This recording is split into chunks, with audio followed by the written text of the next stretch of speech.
Hey guys, and welcome to my channel. In this video, I will be talking about AKS, short for Azure Kubernetes Service. And in this video, I would really get hands-on in order to show you the real-world applications of AKS. With that being said, let me just get into it and hope you guys enjoy it. Alright guys, before diving deep into Kubernetes, I think it's very useful to first understand what a container actually is. And in order to understand what a container is, I think it's good if we refresh our knowledge on what a virtual machine is. So, with a virtual machine, as you guys know, you virtualize the physical machine to create multiple virtual machines, okay, with a guest operating system. Now, a container is just like a virtual machine, but instead of virtualizing a machine to create multiple virtual machines running a guest operating system, you containerize a machine using platforms like Docker to create multiple containers sharing the same operating system, or what we call the kernel, okay? So, virtual machines do not share the same operating system. Each virtual machine has an operating system. Containers, on the other hand, they share the same operating system or the same kernel. Now, you might ask, okay, Abdullah, why do we care if we have a guest operating system or if you don't have a guest operating system? Okay, now, that makes containers very good at scenarios like, or architectures like microservices, where you have your application divided into distinct services. Usually people containerize those applications, meaning they build those applications on distinct containers, of course, rather than virtual machines. Why? Because containers, again, they are lightweight, much more lightweight than a virtual machine. You don't have to spin up an entire virtual machine just to run an application, okay? The better option is a container. Alright guys, let me give you a bit more of an hands-on description of what a container is, okay? A container is actually just a file system snapshot plus a startup command. That's what a container comes down to.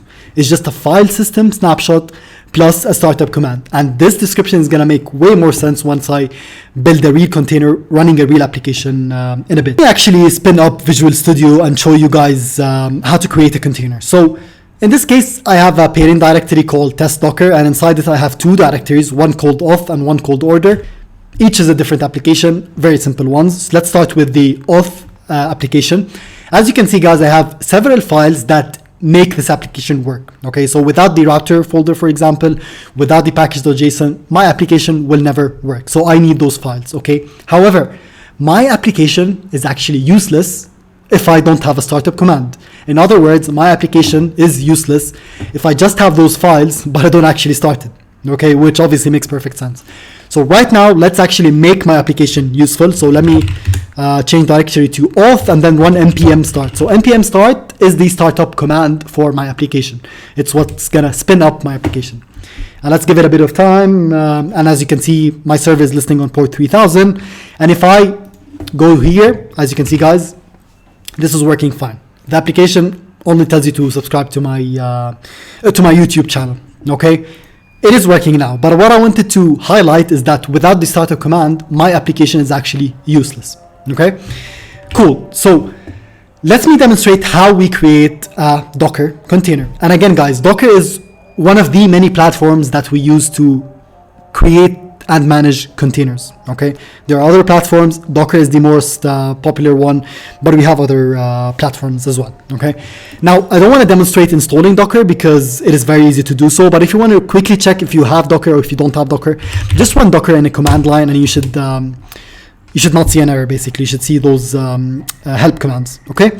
Let's clear this, and in this case, I created a Docker file in advance, okay, just to show you what this does. So, this Docker file is what's going to allow us to create a container. Remember, guys, I'm going to say that 100 times. A container is just a file system snapshot plus a startup command, okay? For simplicity's sake, let's just ignore those first two lines, and I will get back to them later, okay?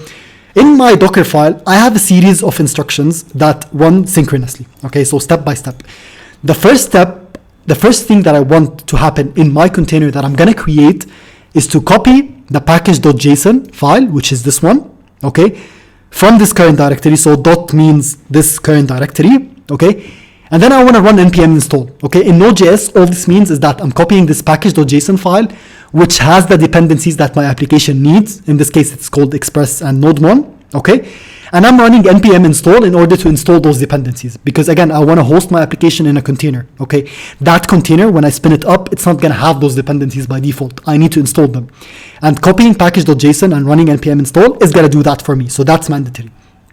After that, I'm going to get to the most important 2 steps. Okay, that's the copying a file system part, or taking a snapshot of a file system part. What I'm saying here is copy every single thing from the current directory. This is exactly what the command is doing. It's just saying copy every single thing I have in this auth directory, which is the current directory. Next, we have the startup command, and this startup command is npm start. Remember guys, I use npm start to start my application. Okay, so to summarize this, I copy package.json file, I run npm install in order to have all my dependencies in the container that I'm planning to create, and then I copy every single thing in this current directory, and I specify the startup command, or the default startup command, which is npm start. Okay, I have my beautiful Docker file. I need to make sure that I'm in the auth directory, or the directory that has the Docker file. And in order to create a container, all you have to do is just run docker build, okay, -t. The reason why I have -t is because I want to tag my container and give it a meaningful name. Okay, so let's call it Abdullah/subscribe. Okay, and then I have to specify the current directory. In this case, it's just dot. Okay, so dot for current directory. Let's run that. So in order to run my container, because right now I have it created, but I did not run it yet. In order to run my container, I type docker run -p, and I'm going to explain what -p is, port 3000 to port 3000. Okay, and then I choose the container name that I chose. Okay, now if I click run, beautiful. My application now is running in a Docker container called Abdullah.subscribe. And as you can see, guys, I can still access my application. This right here is running in a Docker container. It's now no longer running on my physical laptop. Okay, now you might ask, okay, Abdullah, why do we have this port 3000 to port 3000 mapping? Let me explain that with a diagram. It's going to make it much easier. So I created this beautiful container called Abdullah/subscribe, okay, which takes, again, a file system snapshot, which is this auth directory, and the startup command, which is npm start. Okay, if I want to access this container from the outside world, guys, I need to do what is called a port mapping. All I'm doing here, I don't want to get into details. All I'm doing here is just whenever a client accesses my physical machine on port 3000, I want to redirect that to the application running on port 3000. And my application is actually running on port 3000, as you can see from this app.listen command. Okay, so if I have 5000 in this example, it would be -p 3000 colon 5000. Okay, because my application is going to be running on 5000. In this case, my application is running on 5000, and in the browser, I'm accessing my physical machine, which is localhost, on port 3000. Okay, that's going to direct it to my container running on port 3000. So that's why we have the -p.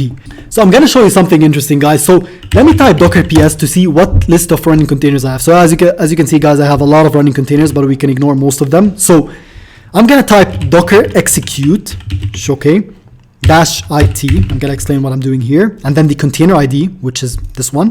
Okay, just copy that. And then type sh.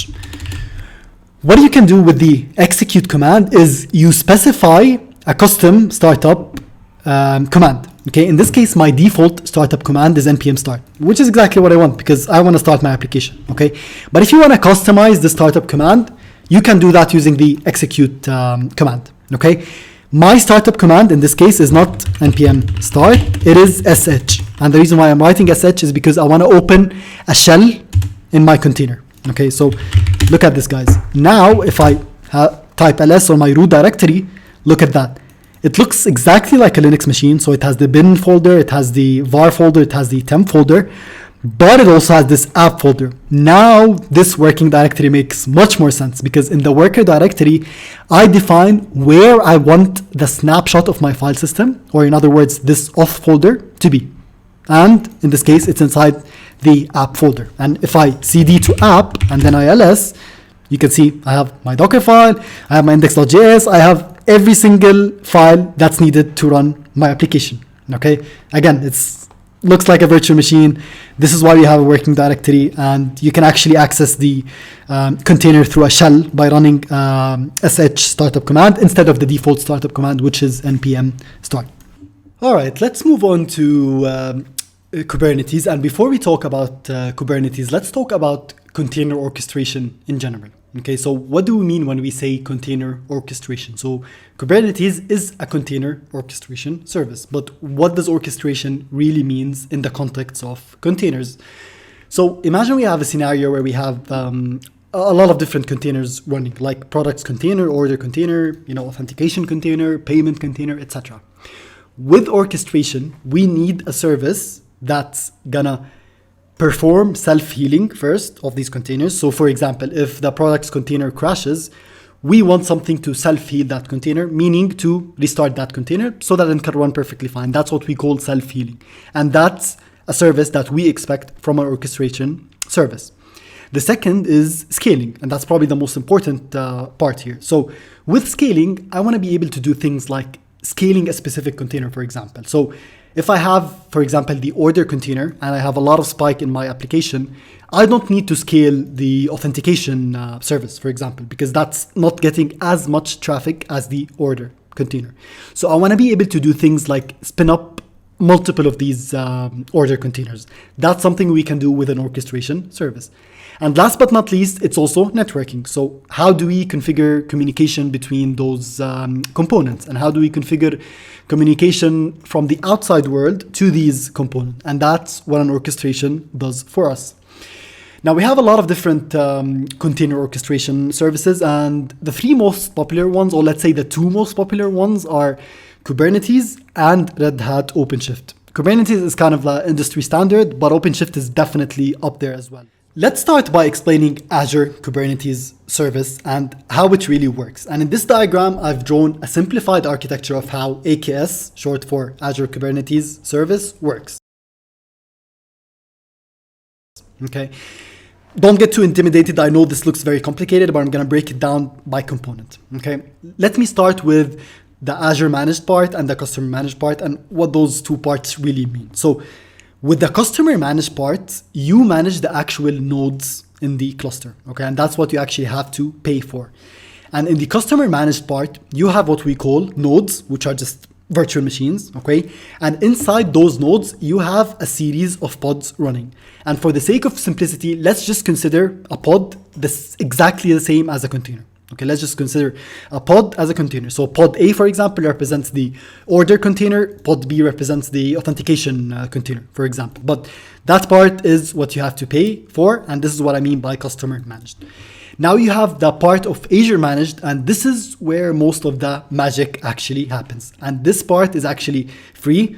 For other cloud providers, sometimes you have to pay just for having this, this part without even having running nodes. With Azure, however, you just pay for your running nodes. You don't have to worry about any of that stuff. But that's where the magic, as I said, happens. Okay, let me explain the components one by one, and starting with the API server. So the API server is what accepts commands from you as a client or as an administrator to do certain stuff. So for example, if you want to create pods, you would have to type certain commands to create those pods, obviously. Those commands are accepted by the API server, and it's what instructs, in this case, Kubelet, to create those pods. So Kubelet is the component that creates the pods, and it receives instructions from the API server, which receives instruction from the administrator, which is the client.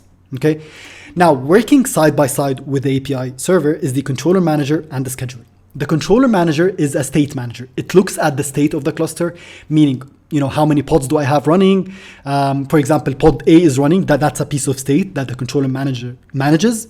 And for example, if pod A crashes, the controller manager is responsible to recover the state of the cluster, meaning the state of the pod which was running and now it crashed. Okay, so this is what does the self-healing part. Side by side is the scheduler. It is responsible for putting the pod in the right node.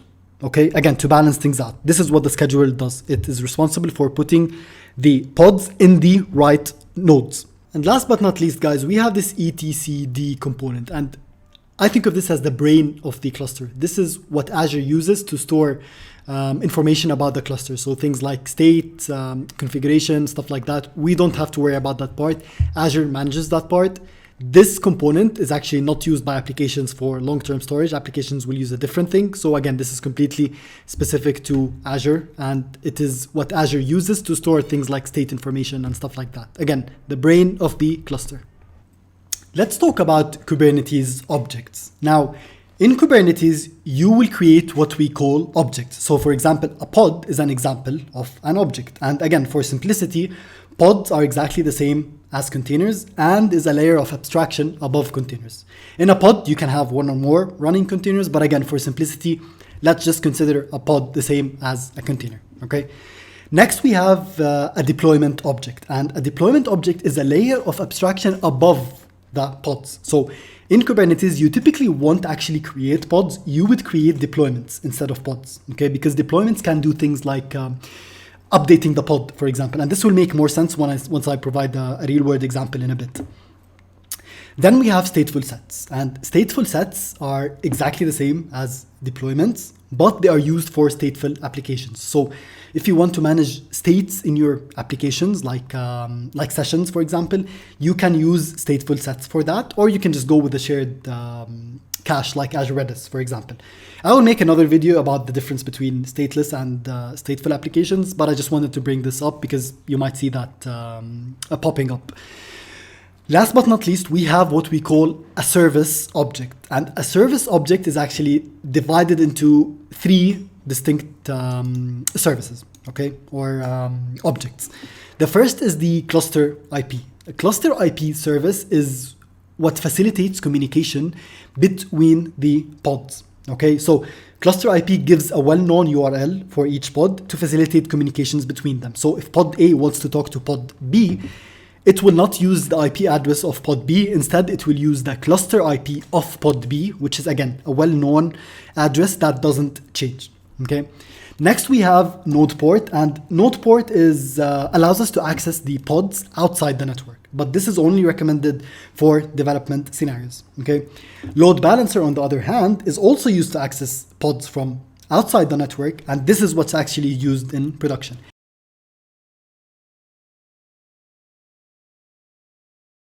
And again, I'm going to give examples on how you would create these and how you would manage these as well in Azure Kubernetes Service. Now, I want to bring up an important point, and that is to create those objects, it is recommended to create them declaratively, meaning using a config file. In Kubernetes, a config file is written in YAML, which works similar to an ARM template, and in that YAML file, you would define what objects you want to have in your cluster. So for example, I want to create a pod, I want to create a deployment, and I want those services running, meaning I want a cluster IP to facilitate communication between those pods, and I need a load balancer so I can access those pods from the outside world, or deployments. Again, in Kubernetes, we will typically create deployments, not pods, because it allows us to do more powerful things. And that in a nutshell is what Kubernetes objects are. Okay, let's get to the fun part, which is the actual demo. So in this case, I created a cluster called AKS Demo. And I want to point out something very important. When you create an AKS cluster, you have an integration section, okay? And in that integration section, you can choose your Azure Container Registry integrated with your AKS cluster, okay? And the reason why you would do that is because we want this AKS cluster to pull images from Azure Container Registry, from a specific Azure Container Registry that I created. I wanted to point this out before I move on. So let's move on to the actual code part. So I have Visual Studio opened here, and I already have this YAML file created. I'm going to walk through it one by one, okay? In this case, I have a parent directory called test docker, and under that, I have another directory called K8s. And the reason why we have 8 in this case is because there are 8 letters between K and S, in case you're curious. And to create those Kubernetes objects, I need to define what we call a YAML file to declaratively create those objects. Okay, so inside this YAML file, I will create 3 different objects. Okay. The first one is the deployment object, and the reason why I specify an API version here is because under different API versions, you can create different kinds of objects. Okay, so for apps /v1, I can create a deployment object, okay? And for this deployment object, which is just a layer of abstraction above pods, remember, I called it subscribe-dpl, okay? And I put that under the namespace of subscription. And I will talk more about namespaces at the end of this module. And under the specs, I choose how many replicas or how many deployments I want running, or how many pods I want running. Because again, deployments are a layer of abstraction above pods. And in Kubernetes, you would typically create deployments instead of pods. Okay, so in this case, I'm choosing 2 replicas because I want 2 containers or 2 pods running this service. Okay, and I'm calling my service subscribe, and I'm giving it a label of subscribe. And this most important part is where I specify the image I have in Azure Container Registry. Because I have this cluster integrated with Azure Container Registry, whenever I apply this YAML file, it will look for an image called ticketing.azurecontainerregistry.io/subscribe v1 in my Azure Container Registry called ticketing. And I have this ticketing Azure Container Registry connected to my AKS cluster. Okay, and I'm giving this service the name of subscribe. Okay, so that's the first thing. The second is the cluster IP service. Remember, we use cluster IP if you want to facilitate communication between pods, okay? In this case, the object kind is service, and the API version used to create a service object is called v1, okay? And I'm giving this cluster IP name of subscribe-srv, okay, under the same namespace, which is subscription, and I'm selecting the specific service, which is subscribe. That's what I want my cluster IP service to be attached to, so that other pods can talk to this subscribe service that I created in my deployment, okay? And then I'm choosing the ports here. So port of 3000 is the port that I want to access this cluster IP service on, okay? And the target port is the port of the actual application. My application is listening on port 3000. This cluster IP itself is listening on port 3000. So what I'm saying is, when you access this cluster IP on port 3000, direct that to port 3000 that my application is listening in. And the protocol here in this example is TCP, okay? The last object I want to create is also a service object, but this is of type load balancer. And when you don't specify a type, guys, when you create a service, as in this case here, I did not specify a type, a cluster IP is chosen by default. In this case, I don't want to create another cluster IP. I want to create a load balancer service in order to access this application or this service from outside the network, which is from my own browser in my own physical laptop, okay? So I'm giving it a name of public service under the namespace of subscription, okay? And then I'm choosing the spec, which is giving it a type of load balancer, and the ports here. I'm accessing this load balancer on port 80 because I'm starting with HTTP for now.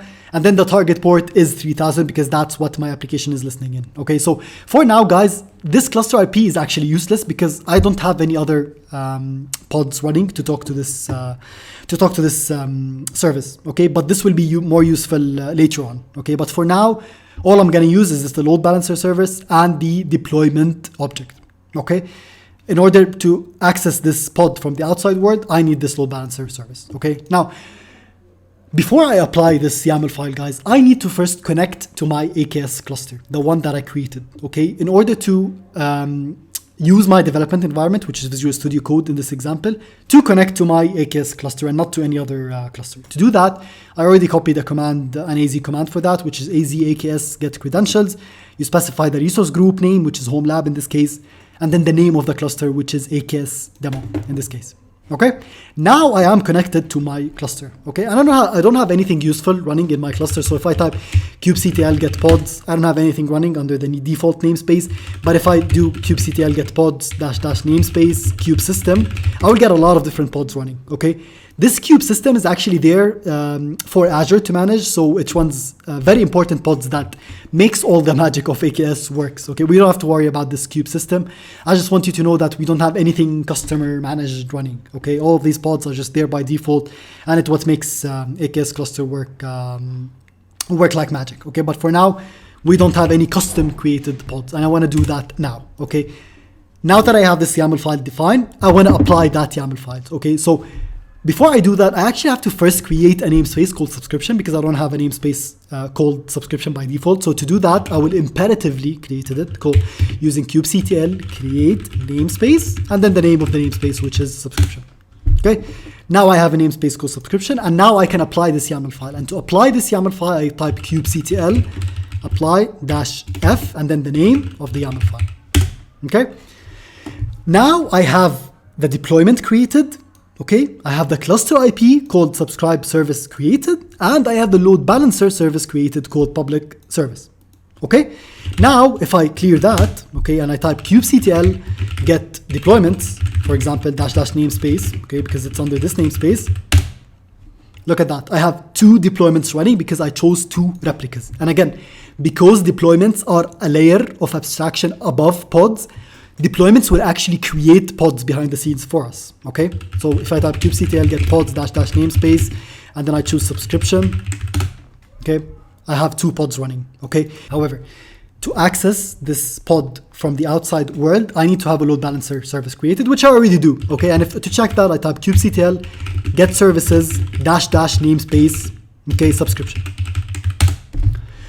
I have the cluster IP running, okay, on this IP address, and I have the load balancer running, okay. And to access this load balancer externally, I need to use this IP address, okay. Let's give this a test, guys, okay. So let's type that and then dash off. And look at that, guys. Now my application is running inside my AKS cluster on Azure. Okay. And I want to highlight something very important, guys. When you create this load balancer service, by itself, it's actually useless unless you have a real load balancer created on the cloud. Okay. In this case, when you create an AKS cluster, by default, it's going to create a standard load balancer for you. And I can actually check that if I type load balancers.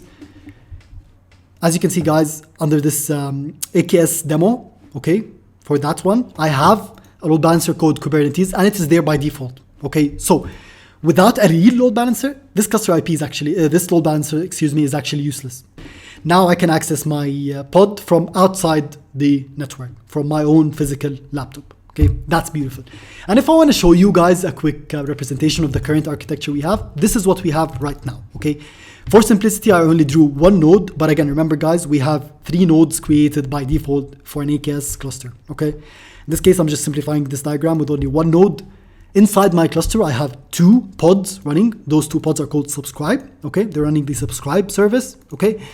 And I have a load balancer object created inside this cluster, okay? Now, in order to make this load balancer actually useful, I need to create a real load balancer service, which is created there by default when I create the cluster, okay? Now, my client is going to talk to this load balancer on this IP, okay? And when I talk to this IP, okay, because my YAML file is defined to talk to the subscribe application, whenever I talk to this load balancer, it's going to direct that traffic to the subscribe application.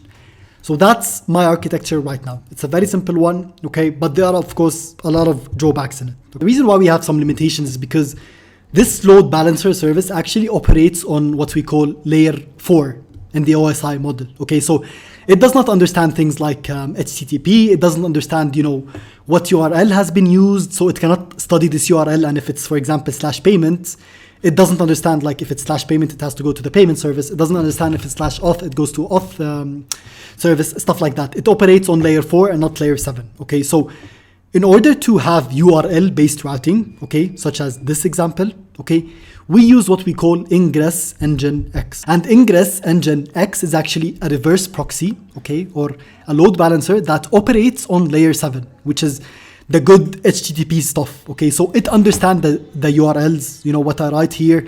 It understands that if I type /auth, I want to go to this service. It will understand if I type /order, it's going to go to this service. That kind of thing is actually achieved by the Ingress Engine X, okay? And this is almost like an industry standard to use in an AKS cluster. Again, to access our pods from the outside world, we can absolutely go with this approach of just using a load balancer, and that's it, okay? But to make use of the layer 7 stuff, okay, on the OSI model, like route-based URLs and maybe caching, even SSL termination and all of that stuff, okay, we can do that using an ingress service, okay? With an ingress service, we will still have the client accessing the load balancer from the outside, but then when the client accesses the load balancer will not directly go and talk to the subscribe service. It's going to talk to what we call the ingress service, and the ingress service is going to read what the URL that the customer added, okay, in this case it's /auth, and it's going to understand, okay, because it's /auth, I need to direct that traffic to subscribe, okay, and because it's /order, I need to direct this to order service, excuse me, Okay, that's something we can do with an ingress server, and again, service, and again, it's the industry standard, guys. So in order to enable ingress, I already have that service. So as you can see, guys, I have this installation guide. You can find it here. It's called Nginx Ingress Controller. Okay, and the installation guide is specific to each cloud provider. Okay, and the reason why it's specific to each cloud provider guide is because each cloud provider has a different load balancer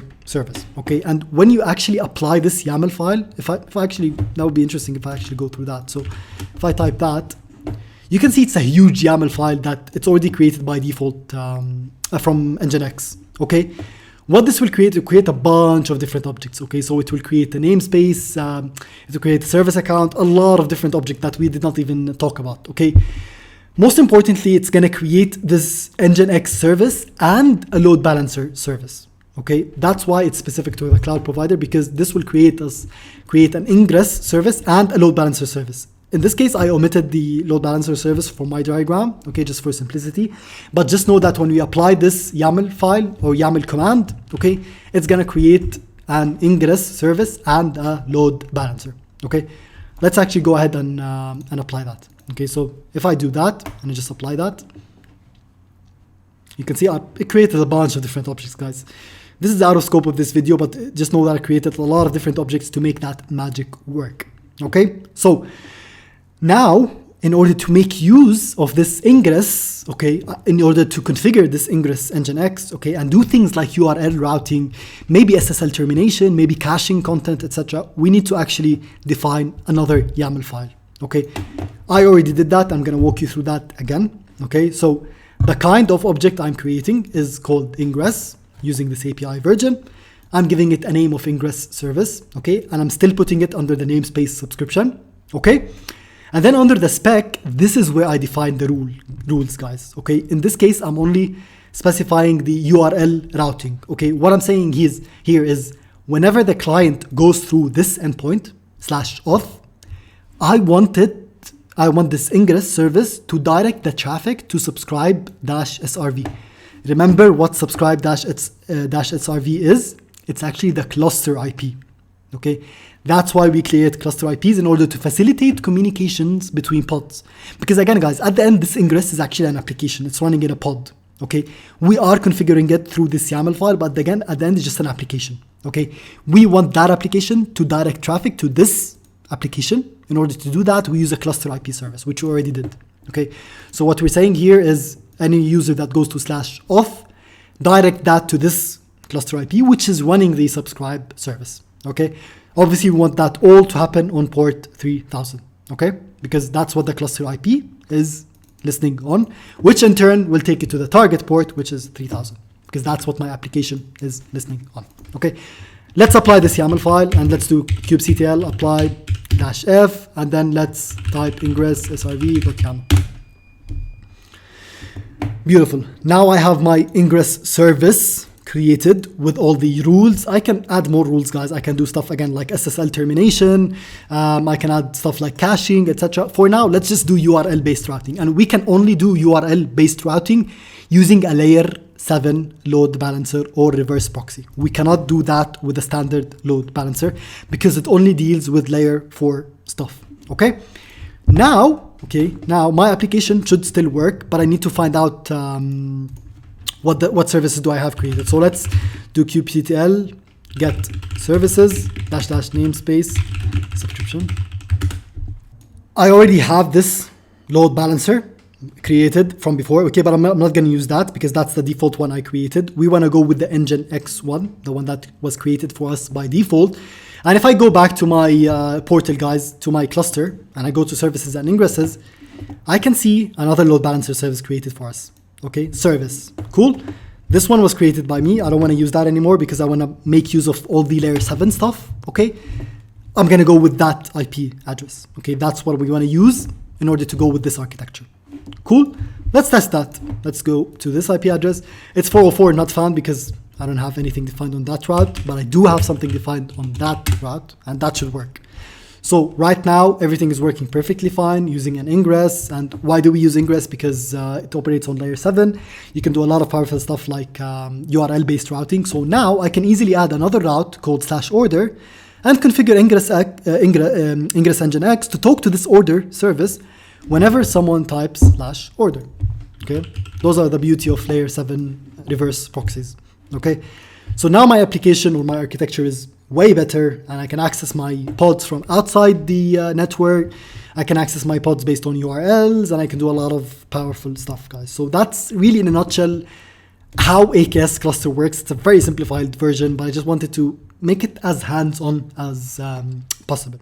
Okay, guys, let's explore some useful administrative commands that we can make use of in our cluster. So let's do kubectl get pods to see what list of running pods we have. I know we're going to get 2. Okay. Let's say I want to get more information into what's going on inside these pods. Okay, I can run kubectl, okay, logs, and then the pod name, okay, which I just copied. And then again, I need to specify the namespace. Okay. If I do that, I can get, the logs inside my container or my pod. In this case, there's nothing being logged on in the, logged in the console except servers listing on port 3000. But that's a very useful command. So the logs command, this is very useful if you have any container errors, stuff like that. And another useful command I've touched on when I spoke about Docker, and this is very similar, is kubectl execute -it. Okay. And then we paste the name of the pod, and then obviously we have to specify the startup command and the namespace, so subscription. This is if you want to open a shell inside our container. Okay, so right here I have this this worker directory, which is app, and I have inside it all my application files. Okay, so that's another useful application. And another useful command we have is kubectl describe and then pod, and then we paste the pod name and then -namespace and then subscription. So this will give us a lot of information about that specific pod. So what IP addresses we have, the resources as in memory, CPU, stuff like that. So if I run that, you can see a lot of information being logged here, even what images it's using and all of that stuff. And that's pretty much it, guys. I believe I did not dedicate a whole section to explain what a namespace is, even though we've used it a lot of times. So I think it kind of makes sense what a namespace is, but I'm going to explain it anyway. So the reason why we use namespaces, guys, is because we organize resources under namespaces. And by resources, I mean services, deployments, pods, etc. It is better if we organize these under namespaces because we can do a lot of powerful stuff with namespaces, guys. So for example, if your application has a lot of services, like hundreds, it makes a lot of sense to group these services by namespaces rather than having everything scattered. Okay, now there are some stuff we can do with namespaces. For example, we can limit the permissions that developers have on certain namespaces, so that's a good thing. Namespaces can also help with things like preventing naming collisions. Okay, for example, when multiple teams deploy microservices in the same cluster with maybe like hundreds of microservices, sometimes it gets hard to manage them if they don't go into different namespaces, and you will have things like naming collisions. And I think most importantly is that you can also limit resources on each namespace. So for example, you can have a specific set of CPU, RAM, storage, etc. on each namespace. So I know I use namespace without really giving it an explanation, but I thought it makes a lot more sense if I explained it at the end and just to explain really why we use it. And that brings me to the end of my video, guys. I really hope you enjoyed it. I did not cover obviously everything about Kubernetes because it's such a huge topic, and this is really aimed for beginners. I think this is good enough, and actually I am confident that this is good enough to get you started. Go ahead and tamper with it, guys. Create a cluster on your own, play with it, deploy your applications to it, and really get hands-on, because otherwise it's going to get very hard to learn this if you just watch tutorials. With that being said, I really hope you enjoy it, guys, and if you have any feedback, please let me know down in the comments. I will be happy to read them and will definitely take them into consideration. So thank you very much, guys, and have a lovely day ahead.